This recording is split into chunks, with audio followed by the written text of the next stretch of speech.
Using the process that I just showed you, I went ahead and made up a little bit of a draft for the rules that I think we might want to use in ShoppingList++. And I just outlined them in English because I'm going to want you to eventually implement these. Now, just as a caveat, I know this is not a complete list. I'm sure there's plenty of additional validation rules and maybe some read-write rules that you can add into this, but it's at least a start. Okay, so let's take a look. I started off with the user's node here, and it probably looks pretty darn familiar. I think the biggest thing to point out is I went ahead and indented this has logged in with password property. And I tried my best to do some indentation to imply where I think the rule should be placed. But as always, use your best judgment about rule placement. The rules pretty much follow what I explained before. So let's go ahead and take a look at user lists next. Scroll down. And this is for a specific user. I decided that we're probably not going to have read or write rules for the entire list of all user lists in the app. But for a single user's shopping list, there is a read rule, and it basically says that each user should be able to read their own lists, but there's no real reason why any other user should be able to read another user's shopping lists. That's probably a bit of a privacy concern if they could. Now, I didn't put a write rule at this level because that would basically say that somebody could do a bulk write, like write 3 shopping lists at once. And you never really do that in the app. You always write one list at a time, which is why down here I have a write rule for a single list.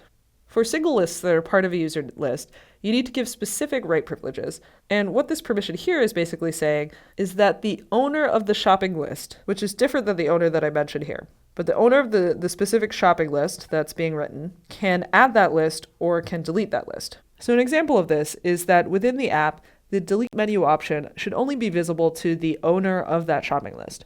So say Kaguri has a shopping list that she creates called List A, and she shares it with Walter and myself. Now she's the owner of that shopping list, but that shopping list is now in Walter and my user lists because we have access to it. As the owner of the list, she has the permission to be able to go ahead and delete that shopping list, and she then needs to go into each of our user lists and delete that shopping list from our user lists. And with this write rule, she should be allowed to do that because she's the owner of that specific shopping list. Okay, but note that we don't give any editing privileges at this level. And that's because I didn't want to make it so that all of the properties of a shopping list can be edited or editable in the same way. So down here, for each of these properties, I define who can edit them more explicitly. And I also have a couple of additional validate rules that go beyond the structural stuff that we talked about before. Okay, so next are shopping list items. There's no part of the app where you're reading all shopping list items in every single shopping list. So again, this is for a specific shopping list. Anyone who is shared on the list or the owner of the list itself should be able to read the items so that they can be displayed in the active list details activity. Writing is a little bit more complicated since it varies from property to property. Since you add items one at a time, the only write action that can be done for the whole list is to delete it. Anyone who's shared on the list can add a single item. And furthermore, if the item is not bought, I say that either the owner of the list or the owner of the item can remove or edit the item. This is not entirely true, since in the app the owner cannot edit items, but for the sake of brevity, the rules won't specify that you can't do that. Again, if you want to take the time and get a little bit more specific in the rules, that's awesome.